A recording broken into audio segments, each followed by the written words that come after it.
નમસ્કાર, સમાચાર બુલેટિનમાં આપનું સ્વાગત છે। મુખ્યમંત્રી આનંદીબેન પટેલે અત્યાચારનો ભોગ બનેલા દલિત પીડિતોને ગીર સોમનાથ જિલ્લાના ઉના તાલુકાના મોટા સમઢિયાળા ગામે જઈને રૂબરૂ મળીને સાંત્વના પાઠવી હતી। મુખ્યમંત્રીએ આ પ્રસંગે ભારપૂર્વક જણાવ્યું હતું કે અત્યાચાર કરનારા તત્વોને કડકમાં કડક સજા થાય અને પીડિતોને ન્યાય મળે તે માટે સરકારે તમામ પગલાં લીધા છે। તેમણે જણાવ્યું કે સરકાર અત્યાચારનો ભોગ બનેલા પીડિત પરિવારો સાથે પૂરી સંવેદનાથી ઊભી છે। તેમણે આ ઘટનાને અતિ દુઃખદ અને સભ્ય સમાજ માટે અશોભનીય ગણાવી હતી। મુખ્યમંત્રીએ જણાવ્યું હતું કે અત્યાચારના આ બનાવ રાજકીય જશ લેવાની બાબત નથી। અત્યાર સુધીમાં 16 વ્યક્તિઓની ધરપકડ કરાઈ છે। મુખ્યમંત્રીએ જણાવ્યું હતું કે ગ્રામજનોના મકાનો બનાવવા તથા રિપેર કરાવવા રાજ્ય તથા કેન્દ્ર સરકારની સહાય અપાશે। તેમણે આરોપીઓ સામે હજી વધુ કડક કાર્યવાહી કરવાની ખાતરી ઉચ્ચારી હતી। આનંદીબેને વધુમાં જણાવ્યું કે મોટા સમઢિયાળા ગામમાં તમામ દલિત પરિવારો સહિત ગ્રામજનોને સરકારની કલ્યાણ યોજનાઓના લાભોનું વિતરણ કરવા 24મી જુલાઈએ કેમ્પ યોજાશે। મુખ્યમંત્રીએ દલિત પરિવારોની લીધેલી મુલાકાત વખતે સામાજિક ન્યાય અને અધિકારીતા મંત્રી રમણલાલ વોરા, રાજ્યમંત્રી જશાભાઈ બારડ તથા ઉચ્ચ અધિકારીઓ ઉના પહોંચ્યા હતા। પીડિત પરિવારોના બાબુભાઈ સરવૈયા તથા અન્ય પરિવારજનો પાસેથી સમગ્ર ઘટનાની વિગતો મેળવી તેઓને પૂરતું પોલીસ રક્ષણ આપવા તંત્રને સૂચના આપી હતી।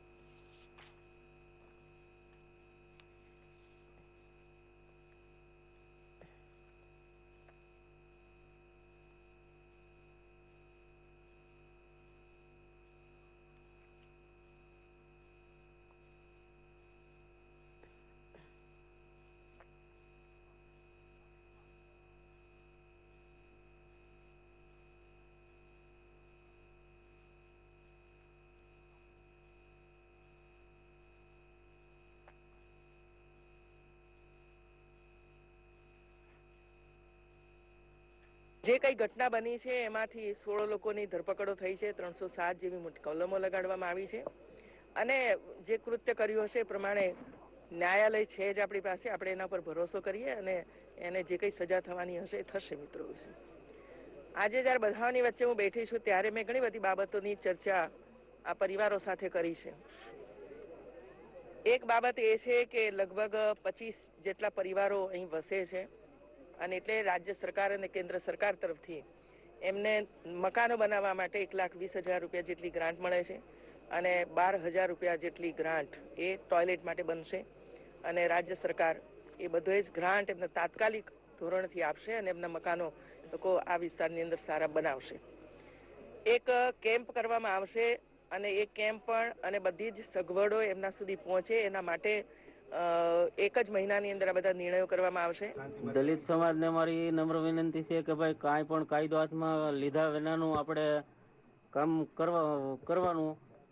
કાયદો લઈને કાંઈ હાથમાં લઈને કાંઈ પણ કાર્યવાહી નહીં કરવાની। મારી દલિત સમાજને હું નમ્ર વિનંતી કરું છું કે ભાઈ આ તોડફાડ સરકારની કાંઈ પણ આપણે કરવાની જરૂર નથી અને સરકાર શ્રી આપણે ન્યાય પણ આપશે અને એની કાર્યવાહી કડક લેશે સરકાર। ઉના નજીક મોટા સમઢિયાળા ગામે પીડિત દલિત પરિવારના મોભી તથા ગ્રામજનો સાથે રૂબરૂ વાતચીત કર્યા બાદ મુખ્યમંત્રી આનંદીબેન પટેલ ત્યાંથી રાજકોટ પહોંચ્યા હતા અને અહીં સિવિલ હોસ્પિટલમાં સારવાર લઈ રહેલા પીડિત દલિત યુવાનોના ખબર અંતર પૂછ્યા હતા। દલિત યુવાનોની ઈજા તથા સારવાર વિશેની સઘળી માહિતી ડોક્ટરની ટીમ પાસેથી મુખ્યમંત્રીએ વિગતવાર મેળવી હતી અને ઉપચારમાં કોઈ કચાશ ન રહે તેનું ધ્યાન રાખવા તાકીદ કરી હતી। હોસ્પિટલ મુલાકાત દરમિયાન જિલ્લા વહીવટીતંત્ર ઉપરાંત ભાજપના વરિષ્ઠ આગેવાનો પણ મુખ્યમંત્રી સાથે જોડાયા હતા।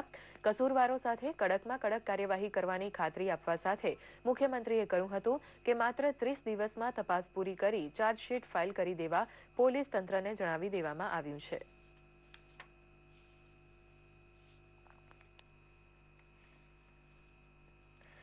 દિલ્હી ખાતે સંસદ પરિસરમાં કેન્દ્રના સામાજિક ન્યાય અને અધિકારીતા મંત્રી થાવરચંદ ગેહલોતે ગુજરાતમાં ઉના તાલુકામાં દલિતો પર થયેલા અત્યાચારને સખત શબ્દોમાં વખોડી કાઢતા જણાવ્યું છે કે આ એક સામાજિક સમસ્યા તથા કલંક છે। સૌએ સાથે મળીને આના નિવારણ માટે પ્રયાસો કરવા પડશે। તેમણે વિરોધ પક્ષને અને ખાસ કરીને કોંગ્રેસ તથા બસપાને આવી ઘટનાઓ પર રાજનીતિ નહીં કરવાની અપીલ કરી હતી। તેઓએ ગુજરાત સરકારે આ ઘટના અંગે હાથ ધરેલી ત્વરિત કાર્યવાહી તથા લીધેલા કડક પગલાંની સરાહના કરી હતી। તેમણે હાલની ઉશ્કેરાટભરી સ્થિતિમાં રાજકીય પક્ષોના નેતાઓને ગુજરાત જવા બાબતે ઉતાવળ નહીં કરવા અપીલ કરી હતી। ઉના તાલુકાના દલિતો પર અત્યાચારની ઘટનાના વિરોધમાં દલિત સંસ્થા દ્વારા આજે ગુજરાત બંધના અપાયેલા એલાનને મિશ્ર પ્રતિસાદ મળ્યો છે. ઉત્તર ગુજરાત અને સૌરાષ્ટ્રમાં તથા કેટલાક ગ્રામ વિસ્તારોમાં શૈક્ષણિક સંસ્થાઓ બંધ રહેવા પામી હતી. કેટલાક સ્થળોએ બસો ઉપર પથ્થરમારાની ઘટનાઓ બનવા પામી હતી, તો અમુક ગામોમાં પોલીસ સાથે ઘર્ષણના પણ કિસ્સા નોંધાયા હતા. રાજ્યમાં એકંદરે શાંતિ જળવાઈ છે. જાહેર સંપત્તિને નુકસાન થતું અટકાવવા માટે વહીવટી તંત્ર દ્વારા અગમચેતીના પૂરતા પગલાં ભરવામાં આવ્યા હતા, તો બસ સેવા પણ સાવચેતી સાથે રાજ્યભરમાં ચાલુ રહેવા પામી હતી. તમામ સમાજના આગેવાનો દ્વારા શાંતિ જાળવવાની અપીલ અસરકારક રહેતા મોટાભાગના સ્થળોએ જનવ્યવહાર થોડો ઓછો પરંતુ યથાવત જોવાયો હતો. कि हम अपने घर आसानी से जा सकते हैं, हमारे परिवार वालों को हमारे बहुत चिंता है और सरकार ने हमको अच्छी दे रखी है सुविधा कि हम जा रहे हैं. अभी भी हम सब काफी फ्रेंड्स हैं और हम सबसे ज्यादा शुक्रिया हम कंडक्टर का और सरकार का मानना चाहेंगे. બસ સ્ટેન્ડે ઉભા છે, અમુક રૂટની ચાલુ કરી છે, હજુ અમુક રૂટની ચાલુ નથી કરવામાં આવી. એસટીઓ પ્રજા તો હેરાન તો થોડી ઘણી થાય છે, પણ અત્યારે તો સાધન તો અવર જવર ચાલુ છે. આ સાથે જ આ સમાચાર બુલેટિન અહીં સમાપ્ત કરીએ છીએ. નમસ્કાર.